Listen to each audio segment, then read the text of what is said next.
Kelly Ripa and Mark Consuelos, hosts of Live with Kelly and Mark, frequently talk about their three children on the show. It can be risky, though, to reveal what goes on behind the scenes. However, she retaliated in a recent broadcast by telling viewers not to yell at her about her children. Kelly Ripa talks about getting a new job. Kelly Ripa and Mark Consuelos, hosts of Live with Kelly and Mark, informed viewers about ways they can contribute to the California fires during the January 13 show. Kelly brought up the terrible fallout that families are experiencing before shifting the conversation to something more lighthearted. She discusses a talent she possesses that appears to be fading. She then queries the audience on their proficiency in cursive reading and writing. In addition, they find a unicorn among the crowd.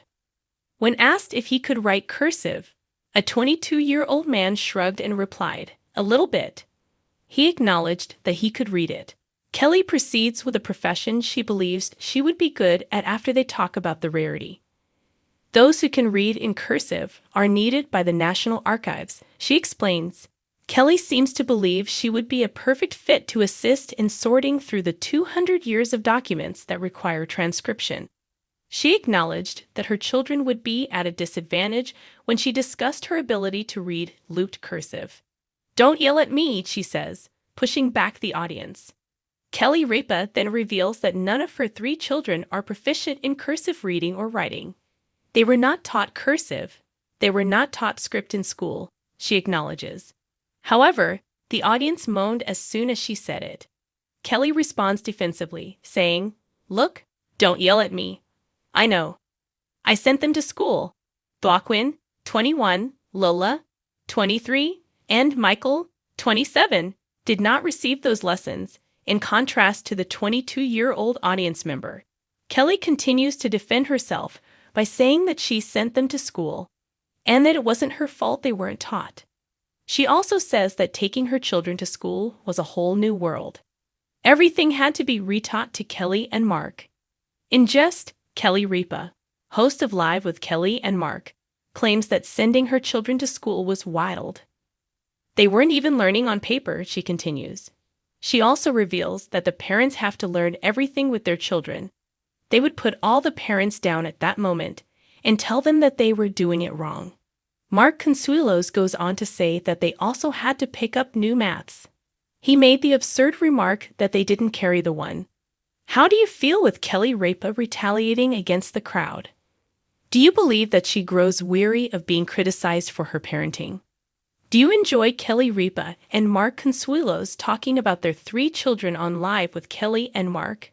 The Tuesday morning taping of Live with Kelly and Mark was supposed to be routine: bright lights, hot coffee, celebrity guests, and Kelly Ripa's signature quick wit. But within the first 15 minutes of the show, something happened that had both the in-studio audience and viewers at home doing a double take. It began innocently enough. Kelly and Mark had just settled into their host chairs for the host chat segment, trading stories about the previous night. Mark was talking about an embarrassing moment at the grocery store when a few excited audience members decided to chime in from the bleachers. Kelly paused mid-sip of her tea. "Whoa, whoa, whoa.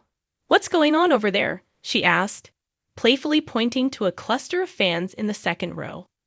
One woman shouted, "Tell a story about the wine." Another man added, "Mark, you forgot to say what kind of cheese it was." Kelly blinked, then grinned in disbelief. "Are you guys trying to host this show from your seats?" The audience laughed, but the interruptions didn't stop. As Mark attempted to keep going, more comments were tossed her way, some teasing, some enthusiastic. Kelly's smile shifted into something halfway between amused and mock-offended. Finally, she leaned back in her chair, raised both hands, and gave a dramatic, exaggerated push toward the audience. "Okay, everybody, take a breath," she said, feigning a shove. "I'm going to need you all to back it up. Don't yell at me. This isn't a debate club, it's a morning show." The studio erupted in laughter, but Kelly's delivery was sharp enough to draw a clear line. She was still in charge. Not the first time. Longtime viewers know Kelly has a knack for playful boundary setting. In the past, she's called out audience members for recording segments on their phones, shouted, "Save it for later," when applause came too early, and even once stopped mid-story to tell a group in the back row, "You're talking over me, and I'm a professional talker. You will lose." This moment, however, felt different. It wasn't just about quieting the room. It was Kelly asserting her role as the conductor of the live orchestra. And she wasn't about to let the melody get drowned out. Mark fans the flames, of course. Mark couldn't resist stirring the pot. "You have to understand," he told the crowd. "Kelly wakes up in the morning ready to be the center of attention. This is her arena. You guys are like stepping into the lion's den with raw meat." Kelly shot him a glare, then turned back to the audience. "Don't listen to him. But seriously, you'll get your turn. Just not while I'm in the middle of telling you about my emotional journey with low-fat yogurt." The remark drew another wave of laughter, and a few audience members mind-zipping their lips. Backstage rewind. During the commercial break, producers buzzed in Kelly's earpiece, checking if everything was okay. She waved them off. "We're fine," she told a floor manager. "They're just a little rowdy. Probably too much caffeine at the green room coffee cart." Mark chuckled. "Or maybe they're just here for me, and they can't contain themselves." Kelly rolled her eyes. "Yeah, that's it. All this yelling is just people fainting over you." Still, she made a point to walk over to the audience section before the next segment started. Leaning casually on the rail, she said with a smile, "You guys know I'm messing with you, right? I love when you're excited. But we've got to keep it in the right moments, or my brain will explode. And trust me, you don't want that on morning television." The audience broke into applause, this time perfectly timed. The social media storm. As soon as the show aired, the clip of Kelly pushing the audience back and saying, "Don't yell at me," went viral on social media. Fans were divided in the best possible way. Some defended her. Kelly is a pro. She knows when to keep control. That's why she's been on TV for decades. Others joked about it. Kelly Ripa shoving the audience with invisible force powers. New Marvel character confirmed.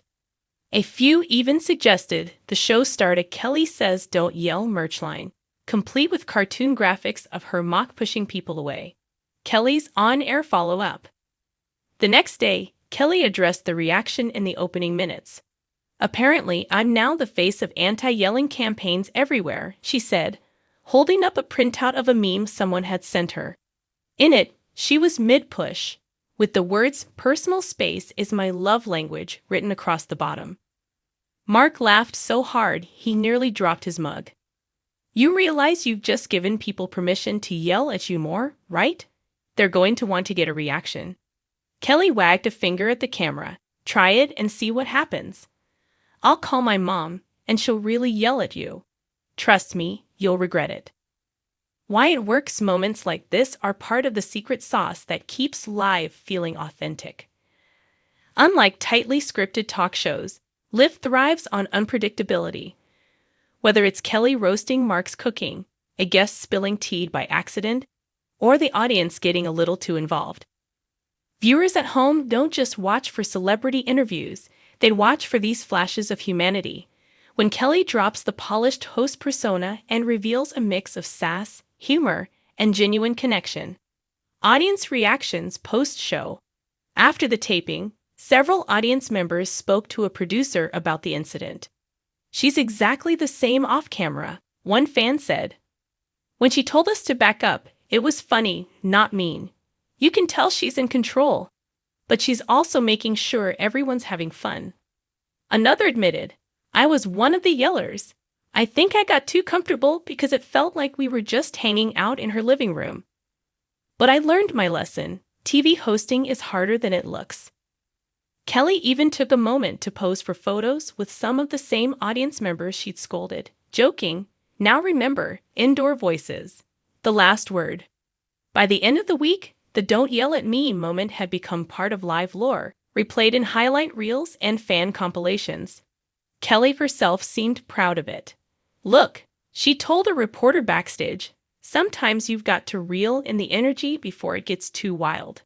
The audience is like a big, lovable puppy, enthusiastic, adorable, and occasionally chewing on your shoe. You just redirect them and keep the show moving. And with that, she walked out onto the set for the next taping, readied for whatever chaos the morning might bring, hands at the ready, just in case she had to push the crowd back again. Drop your comments below.